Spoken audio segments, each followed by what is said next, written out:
नमस्कार दोस्तों, मैं हूं मनोज कुमार गुप्ता। आप देख रहे हैं मेरे चैनल को, इसका नाम है रेगुलर क्लासेस फॉर अकाउंट और ये है इनकम टैक्स की बुक साहित्यवन पब्लिकेशन की,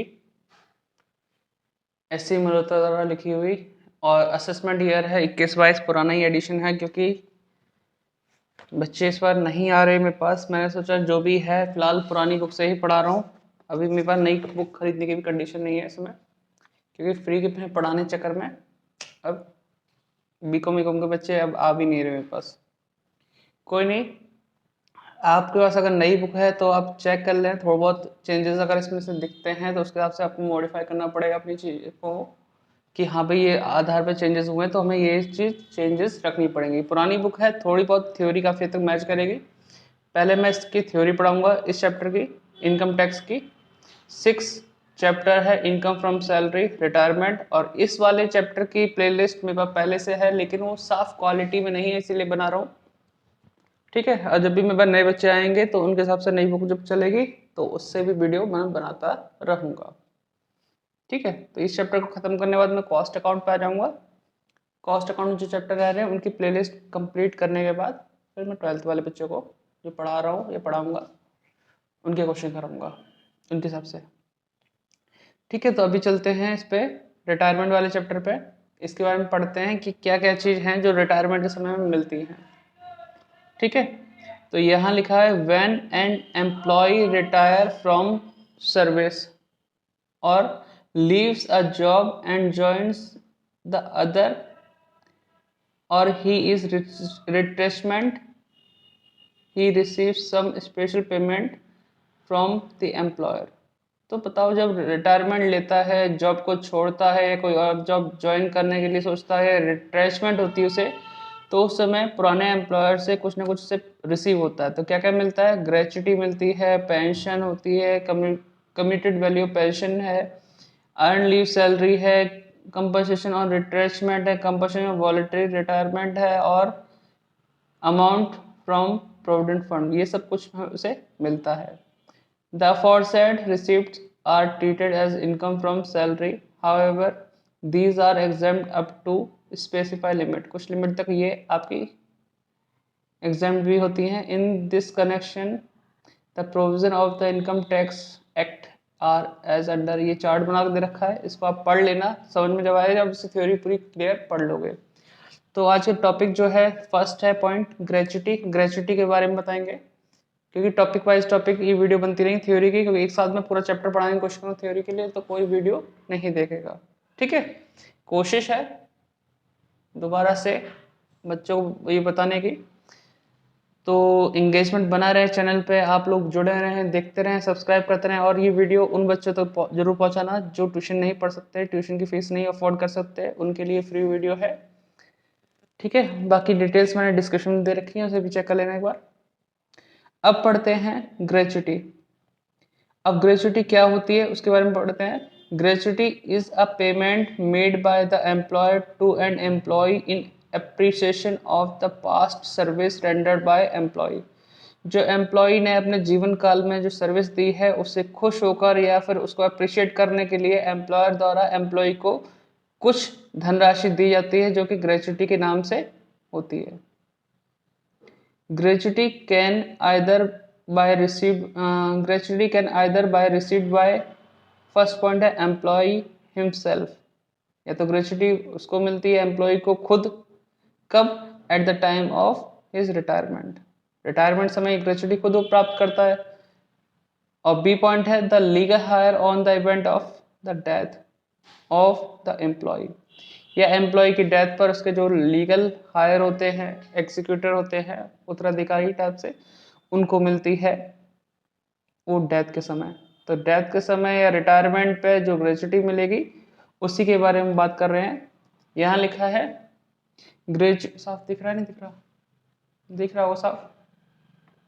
gratuity received by an employee on his retirement is taxable under the head salary. यानी ग्रेच्युटी जो उसके रिटायरमेंट के समय मिलेगी वो तो किसके अंदर आएगी? सैलरी के अंडर आएगी, जो हेड रहता है salary head, income from salary उसके अंदर आएगी। Whereas gratuity received by legal heir on the deceased employee shall be taxable under the head income from other sources। लेकिन अगर डेथ के समय जो ग्रेच्युटी मिली है वो किस में आएगी? Income from other sources. However, in both the above cases, gratuity is exempt up to the certain limit under section 10 subsection 10 के अकॉर्डिंग। तो ये ग्रेच्युटी की परिभाषा थी, क्या क्या कब कब मिलती है, किसके लिए मिलती है और कितना एग्जाम्प्ट होता है, ये सब हमें आगे पता चलेगा। आगे बढ़ते हैं। For exemption of death cum retirement gratuity employee have been classified into 3 category. Employees को 3 कैटेगरी में डिवाइड किया गया है, उसी के अकॉर्डिंग देखेंगे कितना कितना एग्जाम्पशन मिलता है। फर्स्ट है गवर्नमेंट एम्प्लॉय या फिर employee of local authority. Government या फिर एम्प्लॉय ऑफ लोकल अथॉरिटी से रिलेटेड है, उनके बारे में बात की गई है, जिसके लिए सेक्शन भी आप पढ़ोगे तो सेक्शन 10 सबसेक्शन 10 पार्ट 1। ठीक है। Any death cum retirement gratuity received by all category of government employee और employee of local authority is exempt from income tax in full.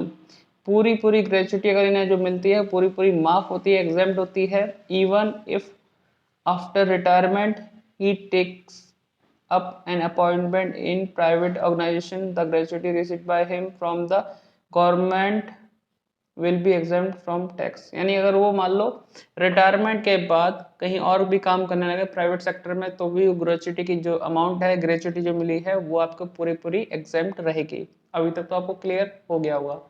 ठीक है, वीडियो थोड़ी बड़ी बनाए, कोई बात नहीं, देख लेना, समझ में आ जाएगा आपको पूरी तरह से। लेकिन हाँ, ये पुरानी बुक है, मैं मानता हूँ। आपको जब आप नई बुक से पढ़ रहे होंगे तो आप चेंजेस दिखते रहेंगे इस बुक में और इस बुक में क्या चेंजेस हैं, तो उनके अकॉर्डिंग अपने आप को थोड़ा बहुत चेंज कर लेना। तो अब हम आ चुके हैं नेक्स्ट पेज पे। यहाँ लिखा है नॉन गवर्नमेंट एम्प्लॉयज, यानी पहले हम गवर्नमेंट एम्प्लॉय के लिए पढ़ रहे थे, अब नॉन गवर्नमेंट एम्प्लॉय, जिसके लिए सेक्शन है आपका सेक्शन 10 सबसेक्शन 10 पार्ट 2 के अकॉर्डिंग। उसमें भी फर्स्ट आ जाता है आपका first employee covered under the payment of gratuity act 1972। यानी नॉन गवर्नमेंट एम्प्लॉय के बारे में बात की जा रही है। Employee covered under the payment of gratuity act 1972, यानी 1972 के अंतर्गत आते हैं एम्प्लॉय, तो उस केस के लिए क्या होगा वो सब ये थ्योरी में लिखा हुआ है। कोशिश करूंगा आसान भाषा में समझाने की, आपको क्लियर हो जाए। ठीक है, उम्मीद कर रहा हूँ दिख रहा होगा, इसीलिए मैं इस तरह से थोड़ा सा स्टैंड और नीचे कर लूँ जिससे कि और क्लियर दिखाई दे।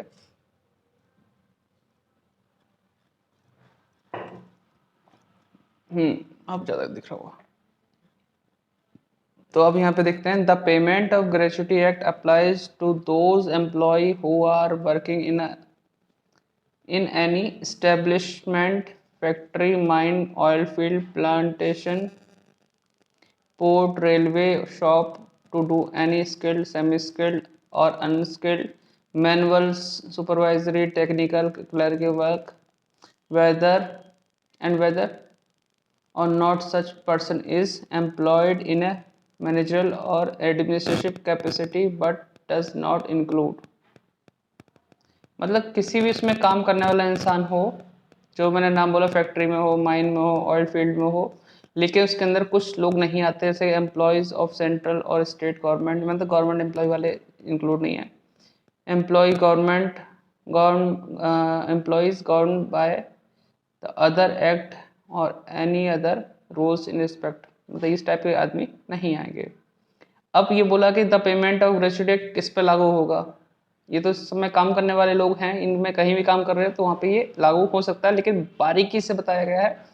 The payment of gratuity act applies to concern in which 10 और मोर एम्प्लॉयज आर एम्प्लॉयड और वर एम्प्लॉयड और any day of the preceding 12 month. यानी कि अगर कोई संस्था है जिसमें पिछले 12 महीने में किसी भी दिन 10 या 10 से ज़्यादा आदमी काम कर रहे हैं, 10 या 10 से ज़्यादा आदमी काम कर रहे हैं, तो वहाँ ये एक्ट अप्लाई हो जाएगा। ठीक है।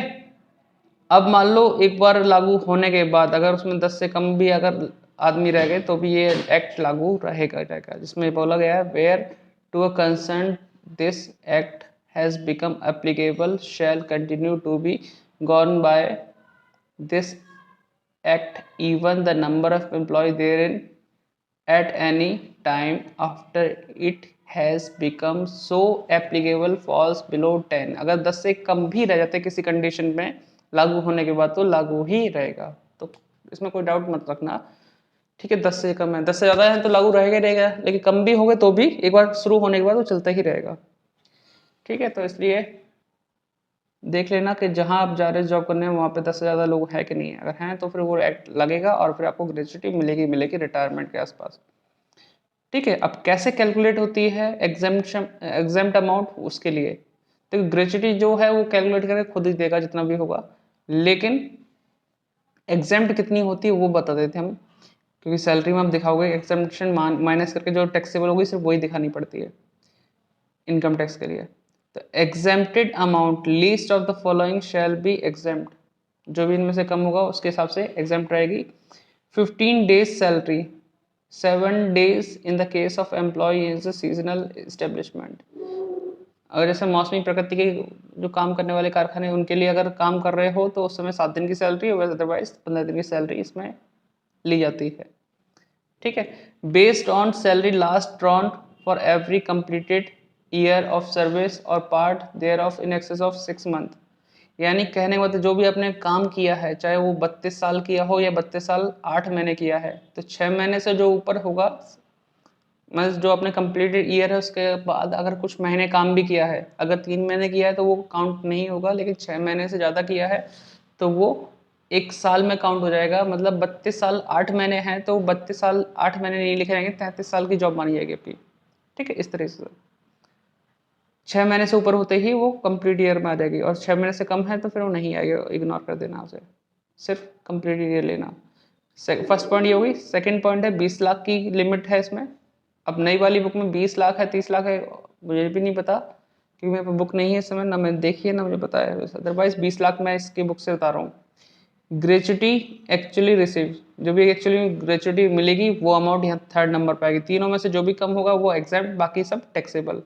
सपोज करो तीनों में से कम में 8 लाख आया, जो भी कम निकला वो 8 लाख है, और ग्रेच्युटी मिली है 15 लाख, तो 15 लाख में से 8 लाख माइनस कर दो, बचे 7 लाख रुपए, वो आपके आ जाएंगे टैक्सेबल में।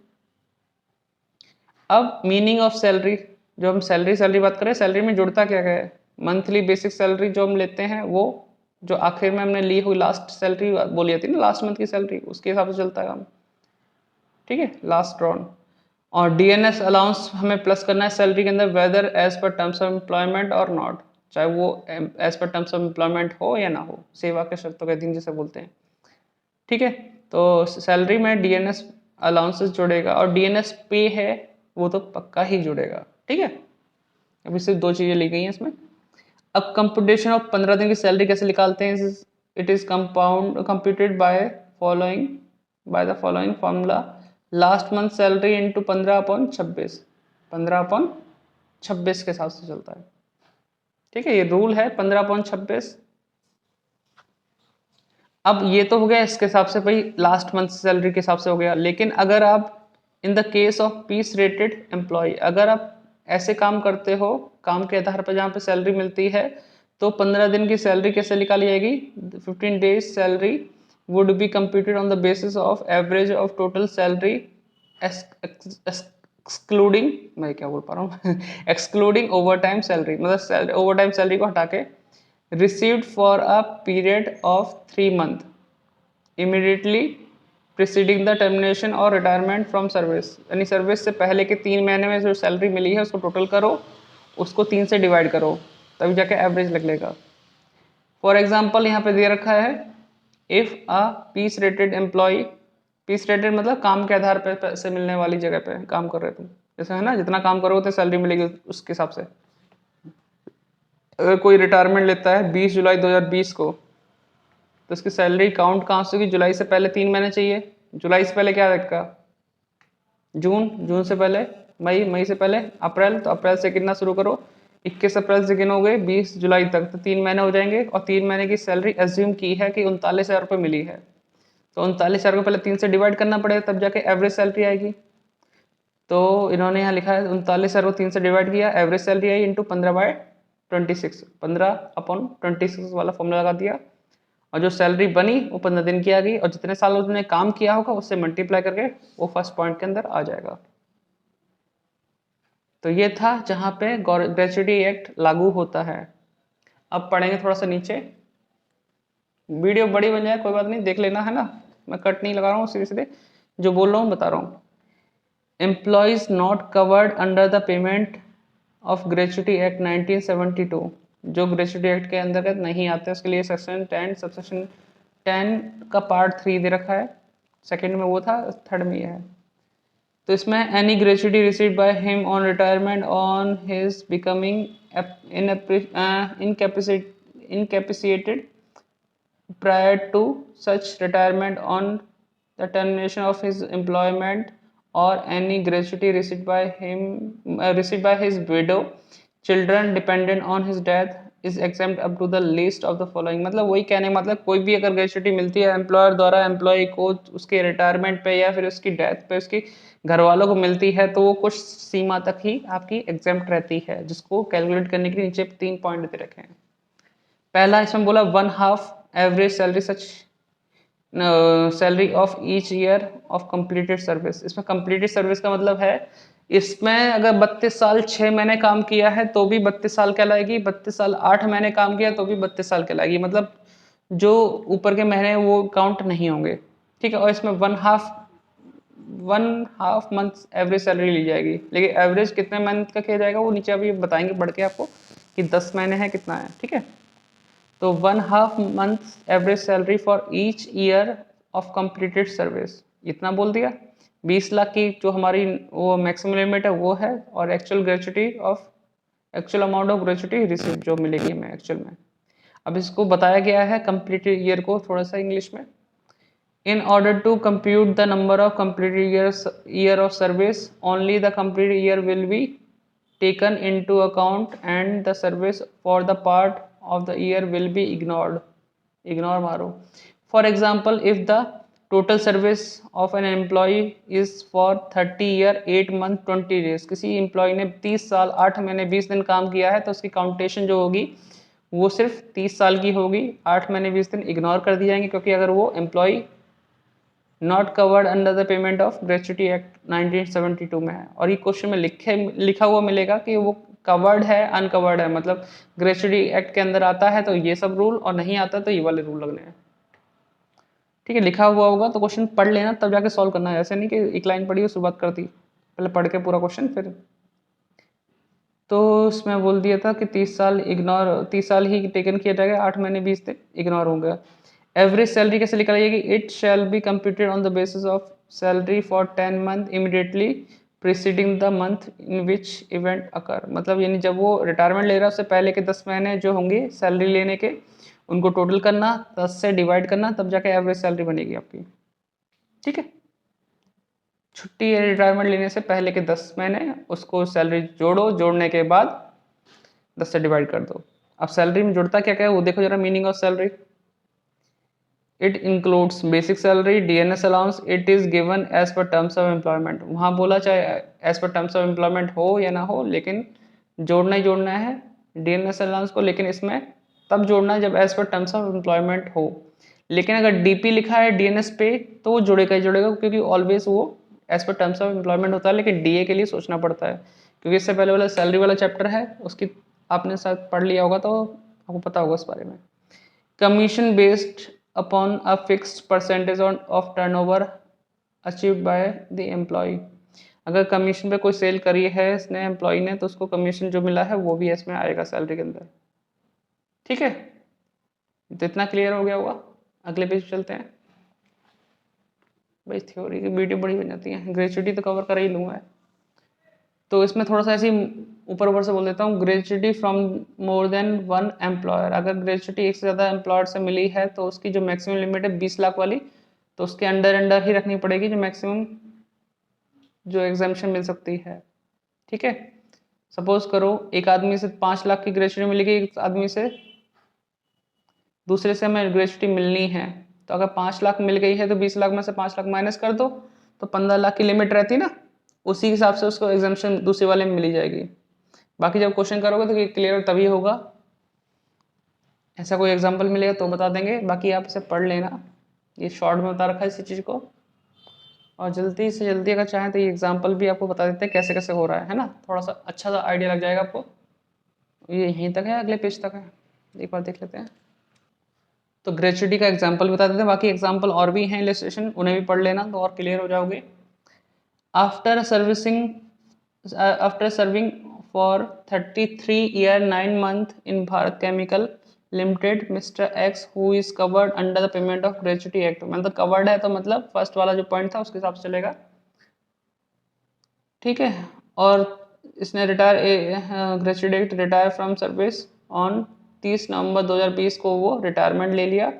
The employer pays him gratuity, 9 lakh रुपए एम्प्लॉयर ने दिया है उसे ग्रेचुटी।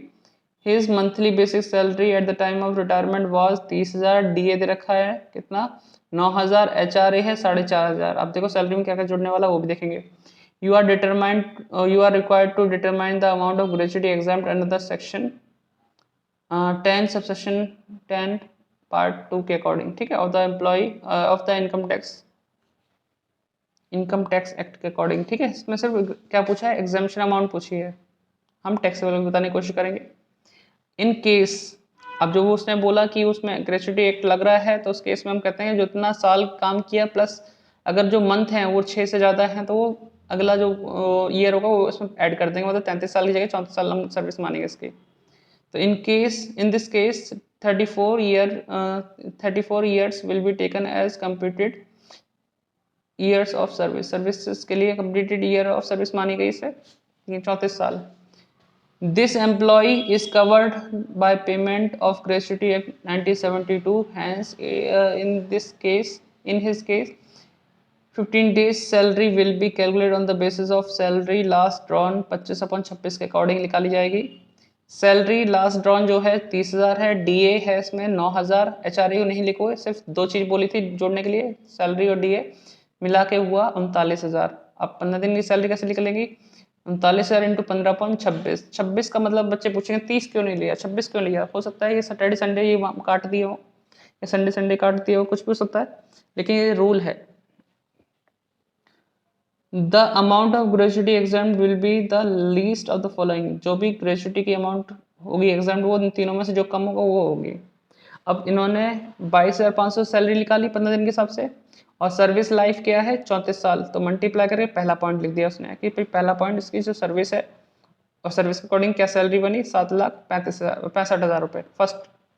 सेकंड है 20 लाख की लिमिट, और तीसरा है इसमें जो एक्चुअल अमाउंट मिली है, तीनों में से कम कौन सा था 7,65,000, ये तो हो गया exempt. Therefore, out of 9 lakh received as gratuity, 7,65,000 will be exempt, ठीक है। 7,65,000 क्या है हुई एग्जाम्प्ट हो गई जो तीनों में से कम थी, और मिला कितना 9 लाख रुपए। तो ग्रेचुटी जो मिलती है उसमें से जो एग्जाम्प्ट हुआ वो माइनस कर देंगे, बाकी सब टैक्सेबल हो जाएगा। तो 9 लाख में से 7,65,000 माइनस करो तो कितना बचेगा 1,35,000 will be included in salary for the previous year, 2021 के अंदर आ जाएगा, असेसमेंट ईयर जो भी है इसका या प्रीवियस ईयर जो भी है उसके अंदर आ जाएगा, ठीक है। तो आपको पता ही है असेसमेंट ईयर जो होता है उसके पहले वाला सालों में काउंट करना होता है, उसमें क्या क्या कमाई करी है प्रीवियस ईयर में है वही सब हमें लिखना पड़ता है। तो 1,35,000 रुपये लिख देंगे। तो वीडियो कैसे लगी कमेंट करके बताना। कोशिश थी कि दोबारा से आपको रिवाइज कर सकें चैप्टर को, पहले थ्योरी बताऊंगा हर चीज़ की, फिर क्वेश्चन कराऊंगा जल्दी जल्दी, ठीक है। और आप लोगों के पास नई बुक है तो नई बुक से भी आप मैच कर लेना, बहुत कम चेंजेस होते हैं, ज़्यादा चेंजेस तो नहीं होंगे इसके अंदर, होंगे तो आप उनके अकॉर्डिंग अपने आप को ढाल लेना। मिलते हैं नेक्स्ट वीडियो में, बाय बाय। और शेयर जरूर कर देना सभी बच्चों को जो ट्यूशन नहीं पढ़ पा रहे, ठीक है। मिलते हैं नेक्स्ट वीडियो में।